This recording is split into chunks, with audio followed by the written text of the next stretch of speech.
O Despertar do Espírito, capítulo 1, parte B. Cansaço e desânimo.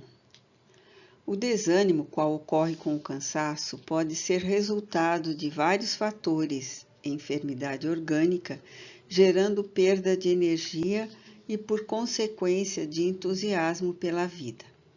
Estresse decorrente de agitação ou de tensões continuadas. Frustrações profundas que retiraram a máscara de como eram considerados os objetivos acalentados, deixando o paciente diante do vazio existencial, e efeito do descobrimento do canal de ligação entre o eu e o ego, dos diferentes níveis do consciente e do superconsciente, facultando a inundação por quase desconhecida claridade que modifica o rumo existencial. Não poucas vezes, a personalidade se sente impossibilitada de assimilar e reter as alterações impostas pelo curso dos acontecimentos, produzindo um choque entre o intelecto e a emoção. Quando o organismo se debilita, seja qual for a causa, enfermidade, estresse, frustração, as resistências psicológicas diminuem, dando curso à manifestação do desânimo, que se expressa em forma de cansaço e desinteresse por tudo quanto cerca o indivíduo, mesmo aquilo que antes era uma fonte de entusiasmo e fortalecimento. Para que seja removida a lamentável consequência, torna-se importante a terapia do fator causal, recompondo os equipamentos celulares em desordem, ao tempo em que o esforço mental pela recuperação deverá acompanhar o tratamento encetado. O repouso, como contributo para a autoanálise e detecção do fluxo detonador dos distúrbios, constitui-se de vital importância, pelo renovar dos objetivos, pelo superar das angústias e tensões, reconquistando a alegria de viver. Logo depois, mediante a renovação mental e os objetivos existenciais, a frustração em predomínio cede lugar à esperança, que se renova, sendo rompidas as cadeias retentoras no mal-estar. Toda vez que uma descarga elétrica ultrapassa a capacidade de condução dos seus filamentos, os mesmos sofrem desintegração. De forma semelhante, os estados estressantes continuados terminam por perturbar o fluxo da energia vitalizadora, impedindo a produção de enzimas específicas para o equilíbrio psicofísico, facultando o surgimento do desânimo. O desânimo é inimigo sutil do ser humano.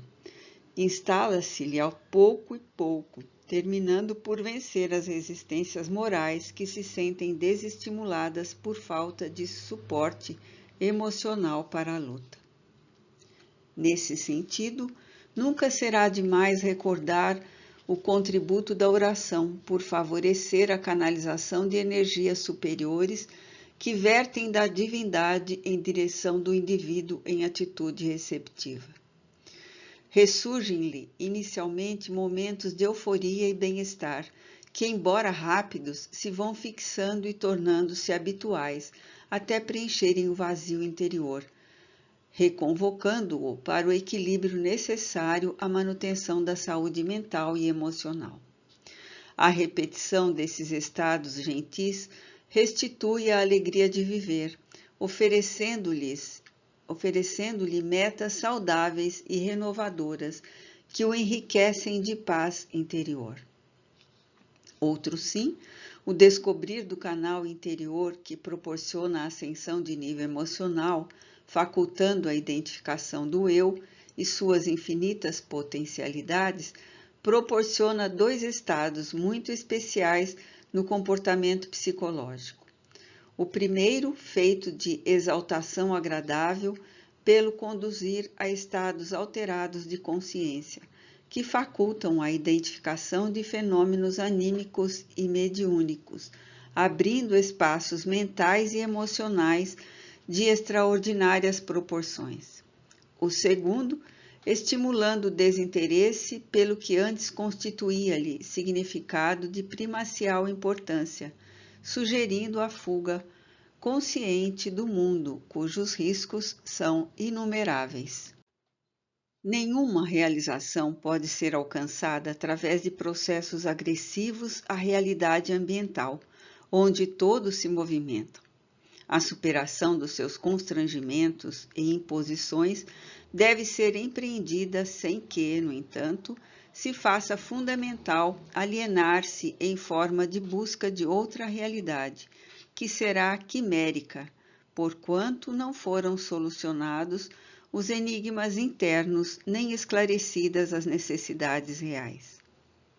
Durante esse processo, uma inquietação inicial domina o aspirante à autorrealização, impondo-lhe um grande desgaste de energia nervosa, o que pode ser interpretado como de natureza patológica, antes sendo em realidade de manifestação mística no seu sentido correto.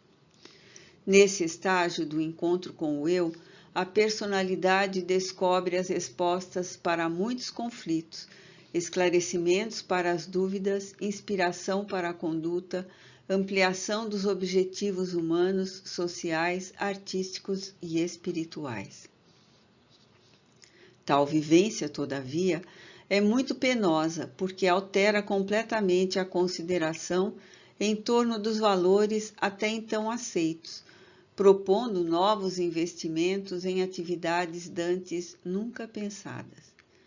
Sempre é difícil a mudança de uma para outra estrutura psicológica, especialmente se o empreendimento é feito sem o concurso de um terapeuta, um mestre experiente, um guru. Mergulhar no abismo de si mesmo é viagem que favorece com uma visão desconcertante da realidade, qual um grande parto que faculta vida nova, mas produz dores. Passada a fase inicial, mais significativa e deslumbrante, pode o candidato tombar num estado de dúvida-negação daquilo que lhe aconteceu, derrapando no desânimo e no cansaço. As energias aplicadas no período eufórico diminuem o fluxo e o ego desperta do entorpecimento em que se encontrava, para novamente assumir o comando dos fenômenos emocionais.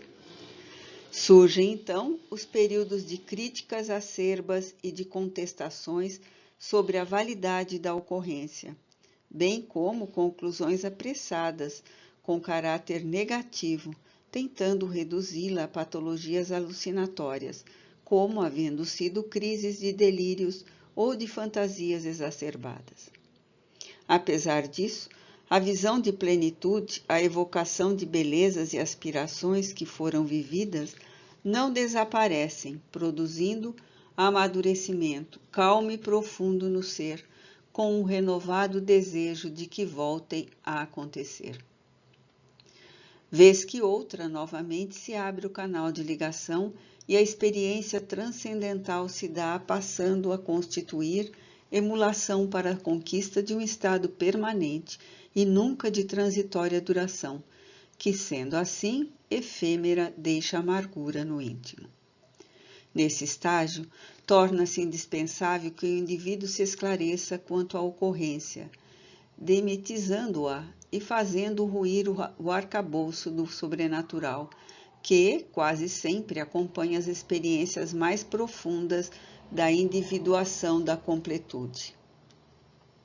Conscientizado de que o estado de iluminação ou exaltação dos sentidos não pode permanecer como um fato concluído, permanente, torna-se indispensável retornar à realidade objetiva do dia a dia, ao mesmo tempo mantendo-se impregnado pelo conteúdo dos valores adquiridos durante a ocorrência.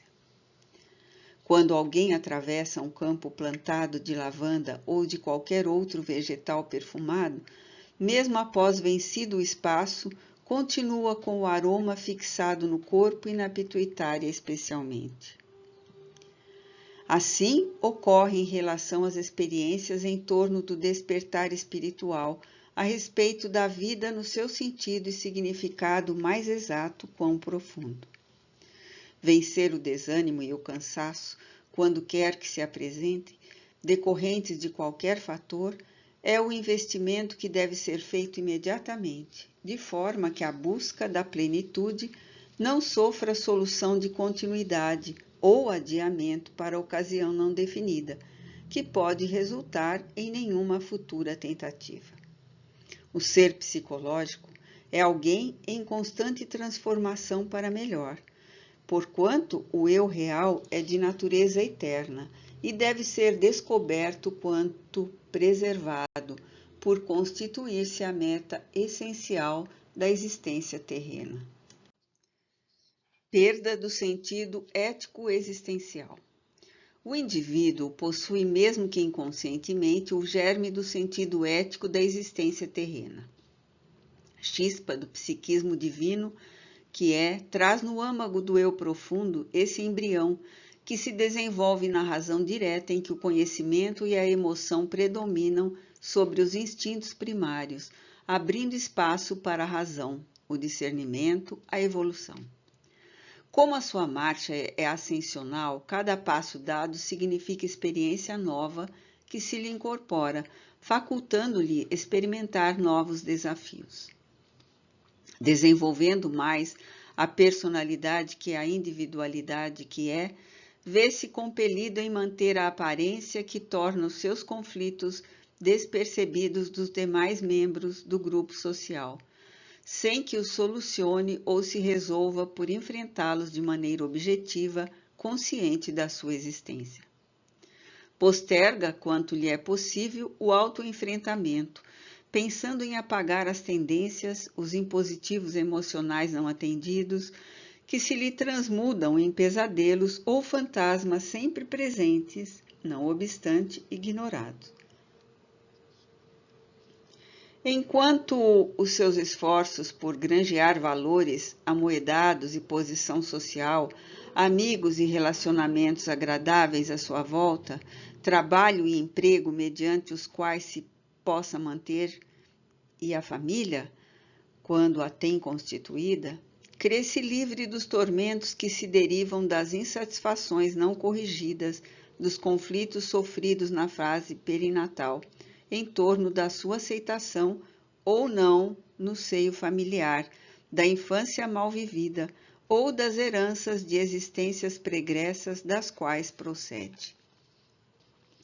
Se é vítima de um insucesso de qualquer natureza, econômico, social, emocional, orgânico, logo derrapa na perda do sentido existencial, acreditando que não mais existe motivo para prosseguir, já que tudo se lhe apresenta sombrio e sem roteiro de segurança. Às vezes conjecturando até aterradoramente sobre a possibilidade da fuga pelo suicídio. Nesse estado de desarmonia interior e de vazio psicológico, os seus são raciocínios pessimistas, masoquistas, porquanto a visão da realidade encontra-se confundida com o transtorno que sempre é temporário, mas que pode assumir significação considerável em razão da importância que lhe seja ou não atribuída. Por outro lado, se conseguiu experienciar a canalização espiritual e viveu as emoções místicas profundas, o retorno ao dia a dia traz desconforto e mal-estar, considerando-se estranho onde agora se encontra. É inevitável tal ocorrência, desde que a ascensão difícil às cumeadas é retribuída pelo oxigênio puro, a paisagem infinita que os olhos alcançam, o silêncio musical do cosmo, a solicitude apaixonante. O retorno brusco ao torvelinho produz o choque natural de uma grande queda no abismo do já conhecido e não mais desejado, o sufocar-se na pesada atmosfera das paixões de que pensava se haver libertado, recomeçando a penosa marcha de volta na incessante busca da plenitude. Sugerem-se muitas técnicas psicoterapêuticas para os pacientes que experimentam esse vazio. Essa perda do sentido ético existencial entre as quais um estudo biográfico desses pacientes, no qual, narrando oralmente ou por escrito a sua vida atual, refaça a caminhada desde os primeiros passos, a fim de poder identificar a origem dos conflitos e complexos que o aturdem, ou que lhe transmitem insegurança, o súbito desinteresse pela vida. Por extensão, a confecção de um diário, pelo menos dos acontecimentos mais importantes ou significativos que sejam registrados, oferecerá ao terapeuta a paisagem consciente, assim como os aspectos inconscientes que trabalham em favor do transtorno. O paciente deverá ser conscientizado do que está utilizando psicologicamente, a fim de melhor responder qualitativamente em benefício pessoal. Nesse aprofundamento, são ressuscitados alguns aspectos e características dos pais que influíram na formação da sua personalidade e, ora, ressumam de forma perturbadora. Em tal quadro, será possível fazer-se uma comparação entre os traços de semelhança e de contraste com os familiares, com os seus ascendentes, aqueles que mais lhe marcaram a existência ou que foram resultado de incompatibilidades do meio onde viveu. Ressurgirão nessa ocasião as subpersonalidades que se encontram mergulhadas no imo e têm ascendência em determinadas situações emocionais sobre a personalidade predominante, sempre que o conflito reponta ameaçador. O trabalho de integração das subpersonalidades é de magna importância para o estabelecimento do comportamento saudável, já que, em face da existência desses diferentes eus, que são responsáveis por distintas condutas, como aquela quando a pessoa se encontra sós e a que assume quando no meio social, e aí mesmo, a depender da companhia, se de destaque ou sem importância no conjunto dos interesses econômicos ou políticos, mantendo radicais transformações.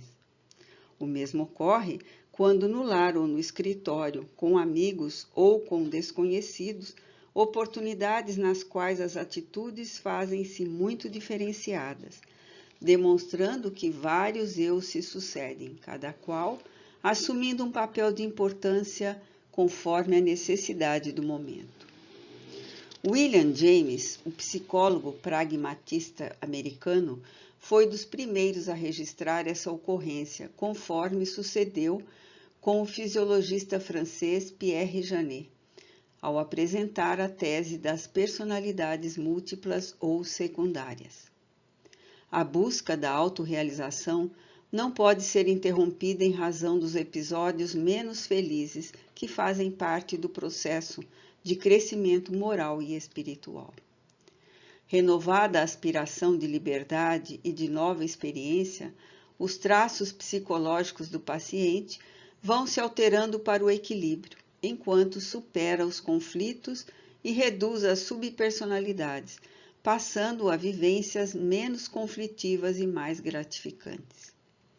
Para o êxito do cometimento, vale a pena acrescentar a técnica do serviço ao próximo, que constitui emulação para superar-se o desinteresse existencial, desde que a sua passa a ser uma vida útil, da qual outras dependem, estimulando-o ao prosseguimento da luta, mesmo que, momentaneamente, sob dificuldades que também promovem o raciocínio, a capacidade para o crescimento interior, a coragem para vencer impedimentos.